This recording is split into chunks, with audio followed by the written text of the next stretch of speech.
उत्तराखंड के घने जंगलों में बसा शांतिवन रिजॉर्ट अपनी खूबसूरती के साथ एक डरावने रहस्य के लिए भी मशहूर था। कमरा नंबर 13, लाल दरवाजा। कहते हैं जो भी उस कमरे में रात बिताता है या तो पागल हो जाता है या फिर जिंदा नहीं बचता। शाम होते ही रिजॉर्ट का माहौल बदल जाता और कोई भी उस गलियारे की तरफ जाने की हिम्मत नहीं करता। कई बार लोगों ने दरवाजे के नीचे से खून जैसी चीज बहते देखी थी।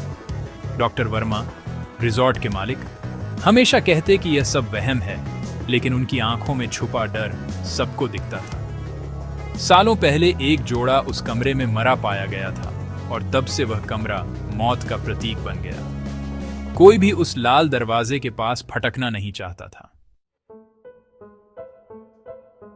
दिल्ली का यूट्यूबर सुमित व्यास, जो भूत प्रेत की कहानियों का पर्दाफाश करता था, इस चुनौती को स्वीकार करता है।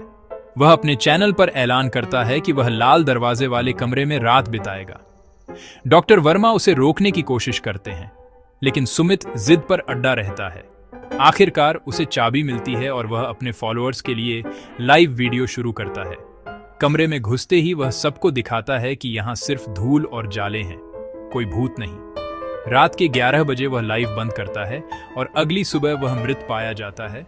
आंखों में डर, शरीर पर कोई चोट नहीं। सुमित की रहस्यमयी मौत ने लाल दरवाजे के डर को और गहरा कर दिया। केस की जांच इंस्पेक्टर जोया खान को मिलती है, जो अंधविश्वास में यकीन नहीं रखती। वह क्राइम सीन की बारीकी से जांच करती है। कोई जबरदस्ती, कोई संघर्ष नहीं। सुमित का कैमरा, लैपटॉप सब अपनी जगह।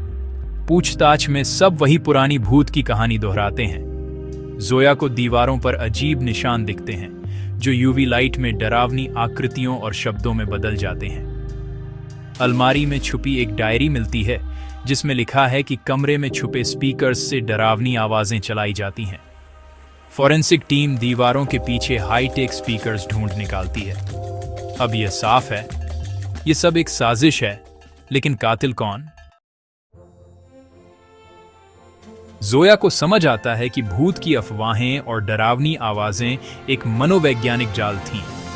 टेक्नोलॉजी का इस्तेमाल कर इंफ्रासाउंड और हॉलुसिनेशन पैदा किए गए, जिससे कोई भी मानसिक रूप से टूट सकता था। विशेषज्ञ बताते हैं कि ऐसी आवाजें इंसान को पैनिक अटैक तक पहुंचा सकती हैं।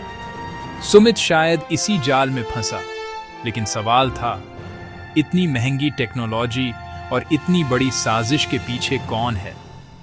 जोया की शक की सुई डॉक्टर वर्मा पर टिकती है, जिसके पास मेडिकल नॉलेज और कमरे को बंद रखने का मकसद दोनों थे। अब असली खेल सामने आने वाला था।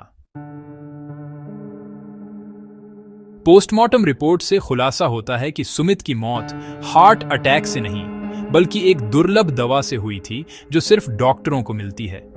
जोया डॉक्टर वर्मा के क्लिनिक पर छापा मारती है और वही दवा बरामद होती है।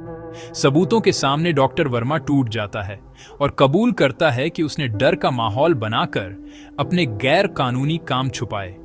कमरा नंबर 13 उसका गुप्त दफ्तर था और सुमित के राज खोलने के डर से उसने उसे मार डाला। उसने टेक्नोलॉजी और दवा दोनों का इस्तेमाल किया ताकि मौत स्वाभाविक लगे। डॉक्टर वर्मा गिरफ्तार हो जाता है और शांतिवन रिजॉर्ट को सील कर दिया जाता है।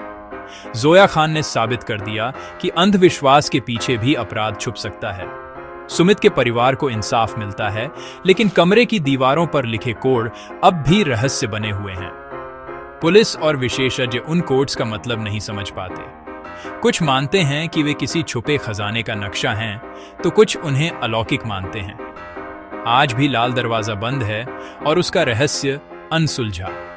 ये कहानी सिखाती है, हर डर के पीछे कोई सच छुपा होता है, लेकिन कुछ रहस्य हमेशा रहस्य ही रह जाते हैं।